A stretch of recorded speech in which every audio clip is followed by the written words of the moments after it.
Hello dear student, তো আজকে আমি লাভ পদ্ধতিতে একটা গুরুত্বপূর্ণ অঙ্ক তোমাদের সঙ্গে শেয়ার করব। তো তোমরা ভিডিওটি প্রথম থেকে শেষ পর্যন্ত দেখবে। দেখো কি দেওয়া আছে অঙ্কটার মধ্যে। একটি বস্তুর ধার্য মূল্যের উপর, মানে একটি বস্তুর ধার্য মূল্যের উপর 15% ও 20% ছাড় দেওয়া হলে সমতুল্য সমতুল্য এখানে সমতুল্য ছাড় সমতুল্য ছাড় কত? তাহলে দেখো একটি বস্তুর উপর যথাক্রমে 15% ও 10%, হ্যাঁ, প্রথমে 15% ও 10% ছাড় দেওয়া হলে তার সমতুল্য ছাড় কত? তাহলে এই ধরনের অঙ্কগুলো কিন্তু প্রায় আসে। তো আমরা কিভাবে করব দেখো, এটা একটা আমরা সূত্রে সাহায্য করব। তাহলে প্রথম যে ছাড়টা দিয়ে এটাকে আমরা ধরে নেব এ, আর পরের যে ছাড়টা দিয়ে একে আমরা ধরে নেব বি।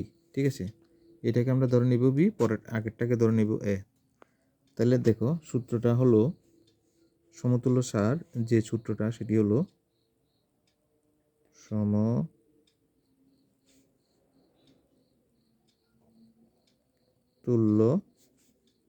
ছাড়। তাহলে সমতুল্য ছাড় এর সূত্রটা হলো দেখো এ প্লাস বি, এক সূত্রটা দেখো A plus B minus A into B by 100 বাইরে পার্সেন্ট। ঠিক আছে, পার্সেন্ট, এটা হলো সূত্র এ প্লাস বি। তাহলে আমরা এখানে কত আছে দেখো 15, আর এদিকে আছে কত 10%। তাহলে এখানে এ প্লাস বি কত হবে? তাহলে 15 প্লাস 10, মানগুলো ডাইরেক্ট বসিয়ে দাও। তাহলে 15, এদিকে হবে 10, এদিকে একটা ব্র্যাকেট দিয়ে দিলাম মাইনাস, তাহলে 15 ইন্টু 10 বাই কত 100, বাইরে কত পার্সেন্ট। ঠিক আছে, পার্সেন্ট। তাহলে দেখো এখানে কত হলো 15 আর 10 কত হবে 25, তাহলে 25, আর এদিকে একটা শূন্য কেটে দিলে তাহলে 15 বাই এখানে হবে কত 10, আর বাইরে কত হবে পার্সেন্ট হবে। তাহলে এখানে নিচে আমরা 1 দিয়ে মানে লসাগুর ভগ্নাংশের যোগ বিয়োগ করব।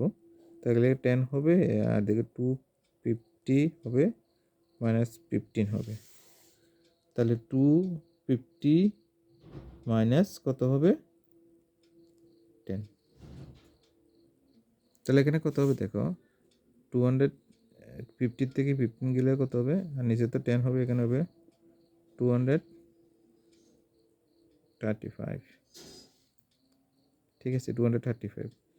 আচ্ছা, তাহলে 5 দিয়ে কাটলে কত হবে 2, আর 5 দিয়ে কাটলে কত হবে 5 দিয়ে কাটলে 4, আর এখানে কত হবে 7, 47।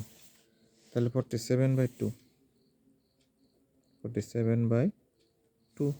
এবার 2 দিয়ে ডিভাইড করলে কত হবে দেখো, 47কে 2 দিয়ে ডিভাইড করলে কত হবে, 2 2 যা কত, 2 2 যা 4, আর এখানে থাকবে 7, 7-এর মধ্যে 2 3 যা 6, থাকবে 1।